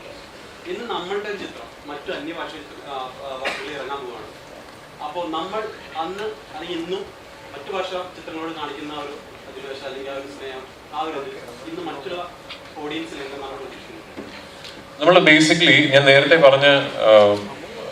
കടുവയെ കുറിച്ച് സംസാരിച്ചപ്പോൾ പറഞ്ഞതിന്റെ ഒരു എക്സ്ട്രപ്പുലേഷൻ ആണ് ഇപ്പോൾ ഈ ചോദ്യത്തിന്റെ ഉത്തരം. കാരണം എന്താണ് നമുക്ക് ഇവിടെ കിട്ടുന്നില്ല മറ്റു ഭാഷകളിലേക്ക് കിട്ടുന്നുള്ളൂ എന്നുള്ളൊരു തോന്നൽ വരുന്നത് എവിടെയാണ്, എത്തരം സിനിമകളിലാണ് അല്ലെ? എനിക്ക് തോന്നിയിട്ടുള്ളത് ഈ ഒരു larger than life action mass entertainers ആണ് നമുക്ക് എപ്പോഴും. മലയാളത്തിലൊക്കെ സിനിമകൾ ഉണ്ടാകുന്നില്ല അങ്ങനെ ഒരു അടിച്ചുപൊളി first day theatre experience. Of course വല്ലപ്പോഴും ഉണ്ടാവും, അതല്ലെങ്കിൽ കൺസിസ്റ്റന്റ് ആയിട്ട് നമുക്ക് കിട്ടുക അന്യഭാഷ ചിത്രങ്ങളിലാണെന്നൊരു നെറേറ്റീവ് ഇവിടെ ഉണ്ട്. അപ്പൊ അതാണ് ഞാൻ പറഞ്ഞ അത്തരം സിനിമകളും നമ്മുടെ ഇൻഡസ്ട്രിയിൽ നിന്ന് ഉണ്ടാകണമെന്ന്. ഇപ്പൊ ഈ ഒരൊറ്റ സിനിമ ഞാൻ ഡബ് ചെയ്ത് 5 ഭാഷകളിൽ അതാത് സംസ്ഥാനങ്ങളിലെ തിയേറ്ററുകളിൽ റിലീസ് ചെയ്തുകൊണ്ട് ഈ ഒരൊറ്റ സിനിമ കൊണ്ട് കംപ്ലീറ്റ് കാര്യങ്ങൾ മാറി മറിഞ്ഞ് എല്ലാം ഭയങ്കരമാകും എന്നൊരു പ്രതീക്ഷ ഞങ്ങൾക്ക് ആർക്കുമില്ല. പക്ഷെ ഇത് എവിടെയെങ്കിലും തുടങ്ങണ്ടേ, എവിടെയെങ്കിലും തുടങ്ങണമല്ലോ. അടുത്ത സിനിമയാകട്ടെ, അല്ലെങ്കിൽ ഒരു പീരിയഡ് സിനിമ വരുമ്പോൾ നോക്കാം, അല്ലെങ്കിൽ ഒരു കേരളത്തിന് പുറത്ത് നടക്കുന്ന ഒരു കഥ, ഒരു പാൻ ഇന്ത്യൻ പോലെ നമുക്ക് അങ്ങനെ ഇത് തള്ളി പോകും. മാത്രമല്ല അങ്ങനെ നമ്മൾ ഇതിനെ കണ്ടുകൊണ്ടിരുന്നാൽ ഇത് ചില സിനിമകൾക്ക് മാത്രം നടക്കുന്ന ഒരു പ്രക്രിയയായി മാറും. ഈ വൈഡ് റിലീസ് എല്ലാ ഭാഷകളിലുമുള്ള വേർഷൻസ് എന്ന് പറയുന്നത്. അതാണ് ഞാൻ പറഞ്ഞത്, ഇതൊരു നോമാകണം. ഇനിയിപ്പോ ഇങ്ങനെ ആയിരിക്കണം. എന്റെ ആഗ്രഹം ഇനി എല്ലാ വലിയ മലയാള സിനിമകളും എല്ലാ മേജർ മെട്രോ സിറ്റീസിലും പോയിട്ട് ഇങ്ങനെ പബ്ലിസിറ്റി മീറ്റിംഗ് എല്ലാം നടത്തി ലാസ്റ്റ് വന്ന് ഇവിടെ ഒരു ക്ലൈമാക്സ് നമ്മുടെ സുഹൃത്തുക്കളോടൊപ്പം, നമ്മുടെ മാധ്യമ സുഹൃത്തുക്കളോടൊപ്പം ഇവിടെയാണ് പ്രീ റിലീസ് ഒരു ഇവന്റ് എന്ന് പറഞ്ഞാൽ അങ്ങനെയാണ് അതിന്റെ എന്റെ ആഗ്രഹം. അങ്ങനെയാണ് എന്റെ സിനിമകൾക്ക് മാത്രമല്ല എല്ലാ സിനിമകൾക്കും അങ്ങനെ ആയിരിക്കും ഞാൻ ആഗ്രഹിക്കുന്നു. അങ്ങനെ ആവട്ടെ.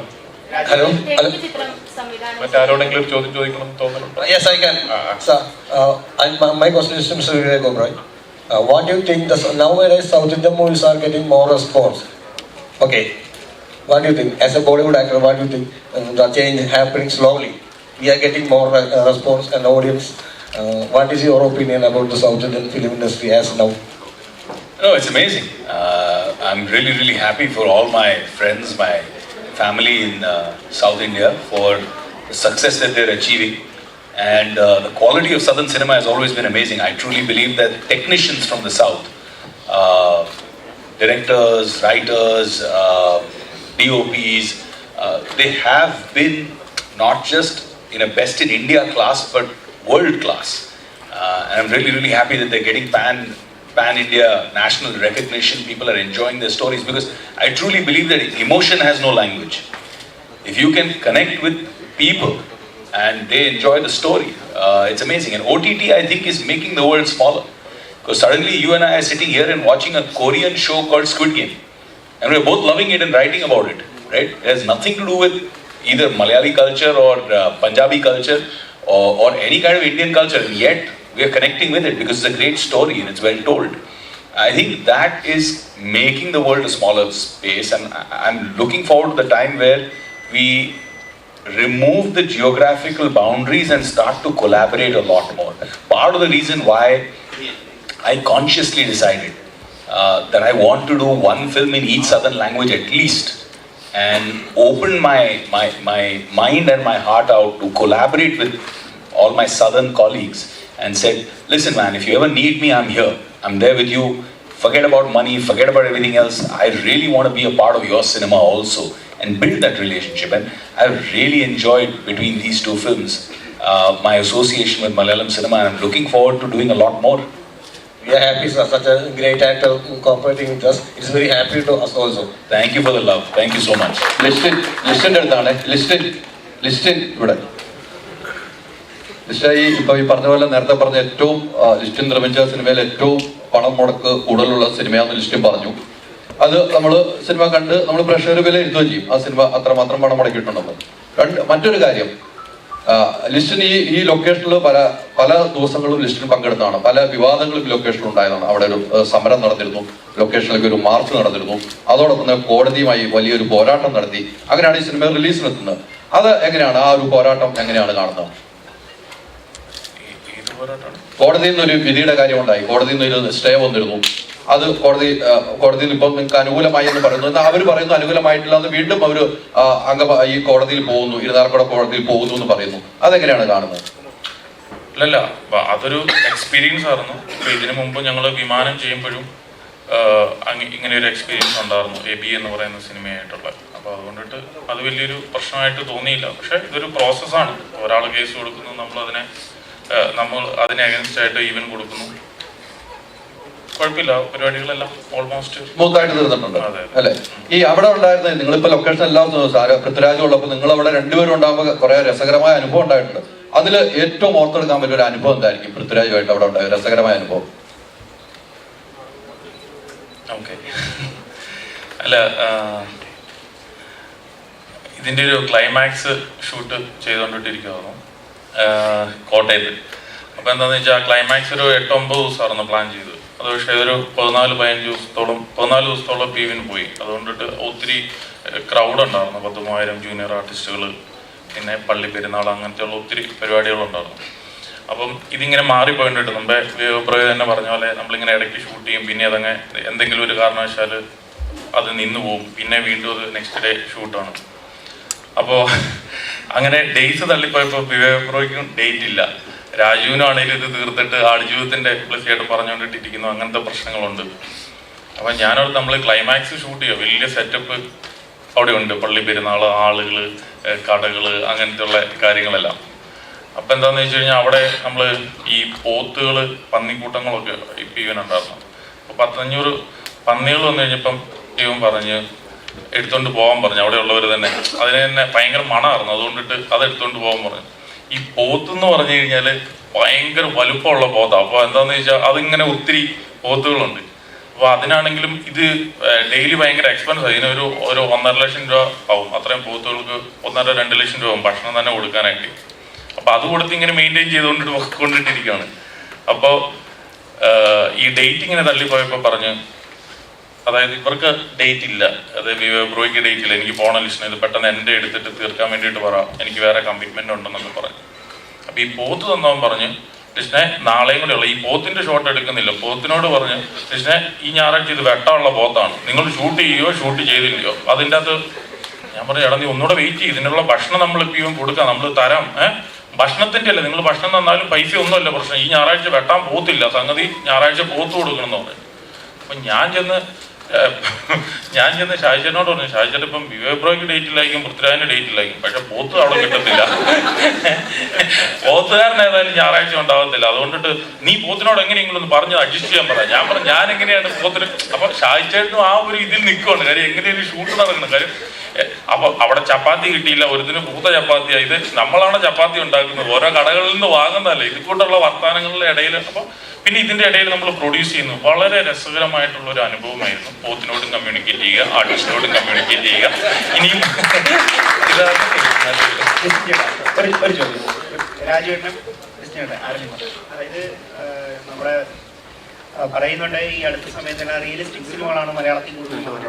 അപ്പം നമ്മുടെ അന്യഭാഷാ സിനിമകളിലൊക്കെ ഈ നായകൻ അമാനുഷിക കഥാപാത്രം പോലെ തല്ലുന്നു, പോലീസിനെ അടിക്കുന്നു, അങ്ങനെയൊക്കെയുള്ള കഥാപാത്രങ്ങൾ വരും.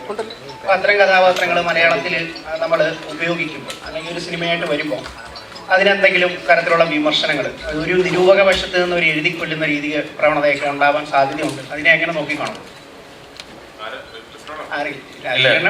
രാജുവിനോടോ? എല്ലാ സിനിമകളും എല്ലാവർക്കും ഇഷ്ടപ്പെട്ടു കൊള്ളണം എന്നൊരു കാവിയേറ്റ് ഒന്നും ആർക്കും വെക്കാൻ പറ്റില്ല. എനിക്ക് തോന്നിയിട്ടുള്ളത് ഒരു സിനിമയുടെ റിലീസിന് മുമ്പായിട്ട് വളരെ ഓണസ്റ്റ് ആയിരിക്കണം ആ സിനിമയുടെ മേക്കേഴ്സ്. ഇപ്പൊ നിങ്ങളോട് ഈ സിനിമ എന്താണെന്ന് ഞങ്ങൾ സംസാരിക്കുമ്പോൾ പൂർണ്ണ സത്യസന്ധതയോടുകൂടിയാണ് ഞങ്ങൾ പറയുന്നത് ഇത് എത്തരത്തിലുള്ള സിനിമയാണ്, എത്തരത്തിലുള്ള സിനിമ ചെയ്യാനാണ് ഞങ്ങൾ അറ്റംപ്റ്റ് ചെയ്തിരിക്കുന്നത്, എത്തരത്തിലുള്ള സിനിമ കാണാൻ പ്രതീക്ഷിച്ച് വേണം നിങ്ങൾ വരാൻ, എല്ലാം ഞങ്ങൾ പറഞ്ഞിട്ടുണ്ട് അല്ലെ. അപ്പോ ആ കാര്യത്തിൽ യാതൊരുവിധ കൺഫ്യൂഷനും ഇനി ഉണ്ടാകാൻ പാടില്ല എന്ന് എനിക്ക് തോന്നുന്നു. ഇതൊക്കെ പറഞ്ഞാലും നായകൻ 10 പേരെ ഇടിക്കുന്ന സീൻ ഇതിലുണ്ട്. നായകൻ ഭയങ്കരമായി 5-6 പേര് ഒരുമിച്ച് വന്നാലും നായകനെ കീഴ്പ്പെടുത്താൻ കഴിയുന്നില്ല എന്ന് തോന്നിക്കുന്ന ആക്ഷൻ സീക്വൻസുകൾ ഇതിലുണ്ട്. അതെല്ലാം ഈ സിനിമയിലുണ്ട്. ഒപ്പം അത്തരം സീനുകൾക്ക് ഒരു മോട്ടിവേഷൻ ആയിട്ട് വരുന്ന ഒരു ഇൻട്രസ്റ്റിംഗ് ആയിട്ടുള്ള ഒരു കഥയും ഈ സിനിമയ്ക്ക് ഉണ്ടെന്നാണ് എന്റെ വിശ്വാസം. അല്ലാതെ കുറെ ഒരു 5 ഫൈറ്റ് എടുത്തിട്ട് ഈ ഫൈറ്റുകൾക്കിടയിൽ കുറച്ച് സീനുകൾ കുത്തിക്കയറ്റി അങ്ങനത്തെ ഒരു സിനിമയല്ല. അത് ഇൻട്രസ്റ്റിംഗ് ആയിട്ടൊരു പ്ലോട്ട് ഉണ്ട്, കഥയുണ്ട്, ആ കഥാഗതി സഞ്ചരിക്കുന്ന രീതി വളരെ ഇൻട്രസ്റ്റിംഗ് ആണ്. എന്നാൽ ഈ പറഞ്ഞ എല്ലാം ഇതിലുണ്ട്. ഇപ്പൊ നിങ്ങൾ ഈ സിനിമ കണ്ടിട്ട് നിങ്ങളുടെ ചോദ്യങ്ങൾ ഒരാൾക്ക് 7 പേരെ ഇടിക്കാൻ പറ്റുമോ എന്നൊക്കെയാണെങ്കിൽ ഈ സിനിമയ്ക്ക് യാതൊരു പ്രസക്തിയുമില്ല. ഈ സിനിമ ഞാൻ കണ്ടു, തിയേറ്ററിൽ ഞാൻ എൻജോയ് ചെയ്തു. എനിക്ക് ആക്ഷൻ സിനിമകളും ഇത്തരം ഫൈറ്റുകളൊക്കെ കാണാൻ ഇഷ്ടമാണ്. ഒപ്പം ഇൻട്രസ്റ്റിംഗ് ആയിട്ടൊരു കഥയും രസകരമായിട്ടുള്ള കുറെ സീനുകളും ഞാൻ കണ്ടു എന്നതാണ് നിങ്ങൾക്ക് ഈ സിനിമ കണ്ടു കഴിഞ്ഞിട്ട് തോന്നേണ്ടത് എന്നുള്ളതാണ് എന്റെ ആഗ്രഹം. അതിനുവേണ്ടിയാണ് ഈ സിനിമ ഞങ്ങൾ ചെയ്തിരിക്കുന്നത്. അതിനപ്പുറത്തേക്ക് സിനിമയ്ക്ക് ഒരു ക്ലെയിമും ഇല്ല. അതിനപ്പുറത്തേക്ക് ഈ സിനിമ ഇത്തരത്തിലുള്ള സിനിമയാണെന്നോ അത്തരത്തിലുള്ള സിനിമയാണെന്നോ ഒരു അവകാശവാദങ്ങളും ഇല്ലാത്ത സിനിമയാണ്. പിന്നെ എനിക്കൊരു തോന്നലുണ്ട്, നമ്മൾ മലയാളത്തിൽ നല്ല സിനിമകൾ എടുത്തുകൊണ്ടിരിക്കുന്ന കാലമാണ് ഇപ്പോൾ. ഒപ്പം ഇങ്ങനത്തെ സിനിമകൾ ഉണ്ടാകണം എന്നൊരു തോന്നൽ എനിക്കുണ്ട്.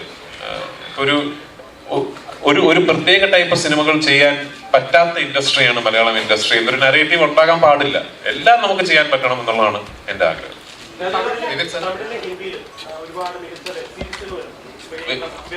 വെബ് സീരീസ് ആണ്.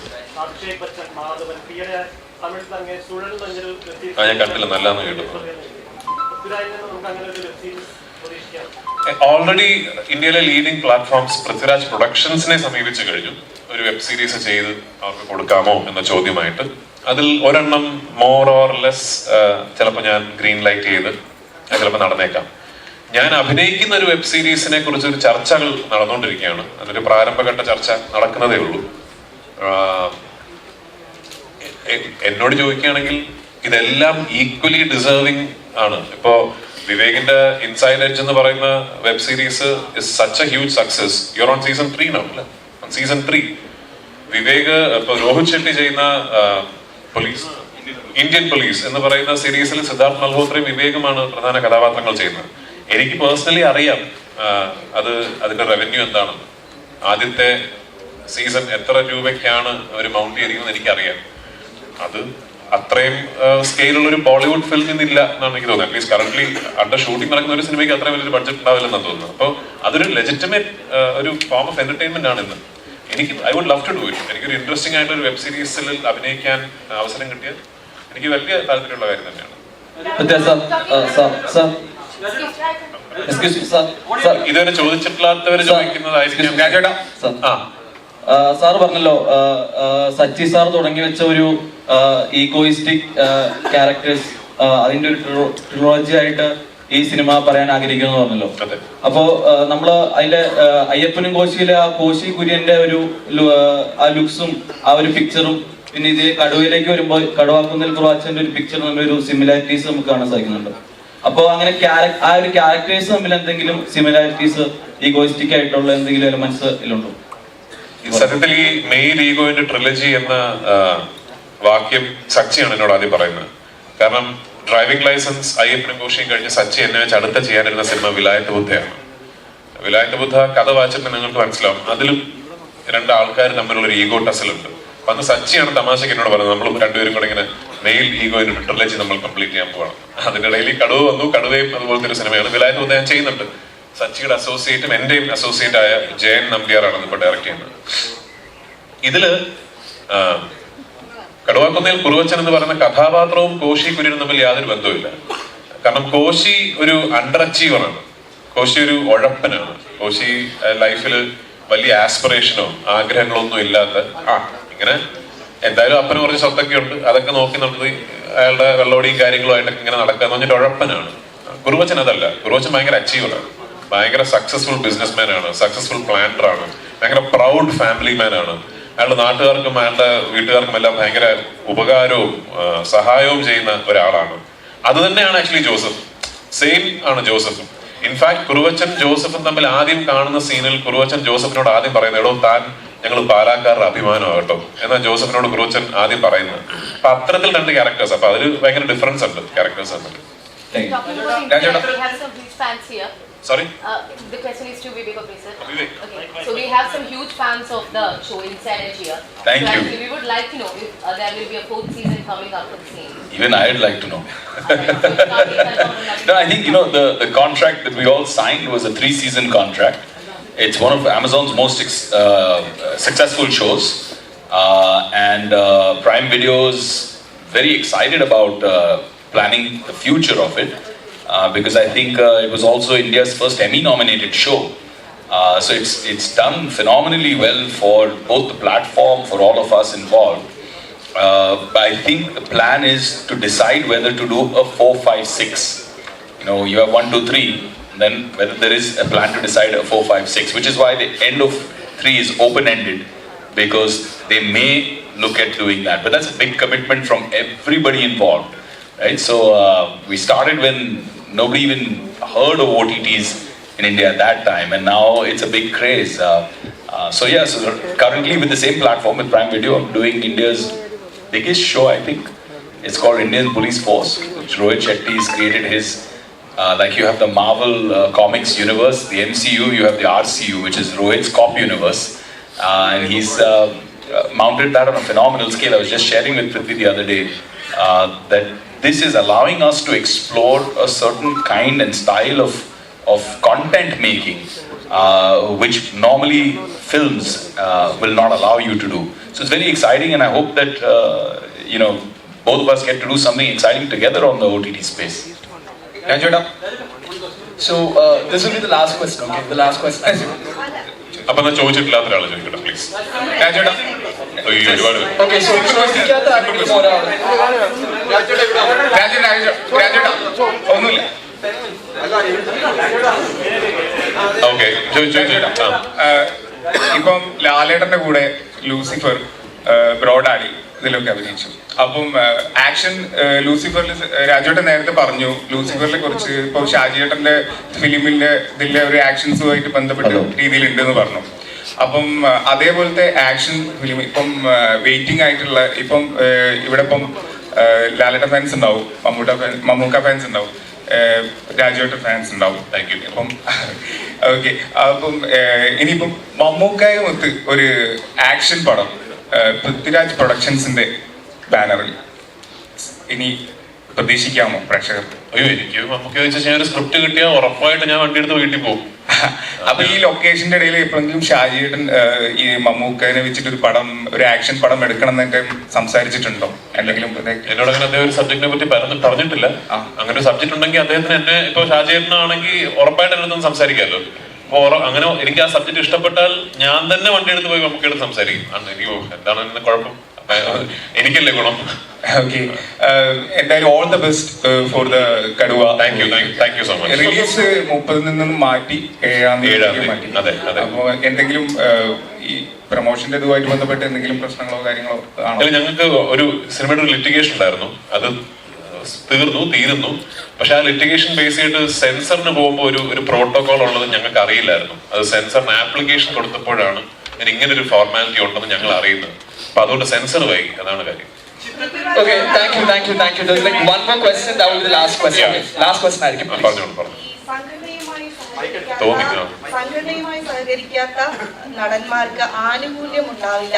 2 വർഷത്തോളം സംഘടനയുടെ പരിപാടികളിൽ പങ്കെടുക്കാത്തവർക്ക് ആനുകൂല്യം ഉണ്ടാവില്ല എന്ന് ഇന്നലെ അമ്മ സംഘടനയിൽ പറയുകയുണ്ടായി. അതിനോട് എന്താണ്?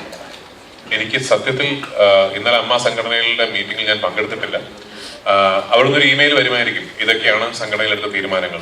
അത് വായിച്ചതിന് ശേഷം അതിനെക്കുറിച്ചൊരു അഭിപ്രായം പറയാം. അതുപോലെ തന്നെ ഈ വിജയ് ബാബുവിനെതിരെ കോടതിയുടെ തീരുമാനം വന്നതിന് ശേഷം മാത്രം മതി നടപടി എന്നൊരു നിലപാട് കൂടെ അമ്മ എടുത്തിട്ടുണ്ട്. ആ നിലപാടിനോട് പൃഥ്വിരാജിന്റെ പ്രതികരണം എന്താണ്? തീർച്ചയായിട്ടും നമ്മൾ അതിനെക്കുറിച്ച് സംസാരിക്കുന്ന ഒരു 1-on-1 ചാറ്റിൽ ഞാൻ നിലപാട് പറയാം. This I would like to keep the narrative to Kaduva and its promotions. Thanks a lot, because നമുക്ക് ടൈമിന്റെ ഒരു പ്രശ്നമുണ്ട്, അതുകൊണ്ടാണ്. So thanks a lot. Listen, a lot of applause to the Kaduva team. Thanks a lot everybody for coming up. So yes, thanks to the team. Listen.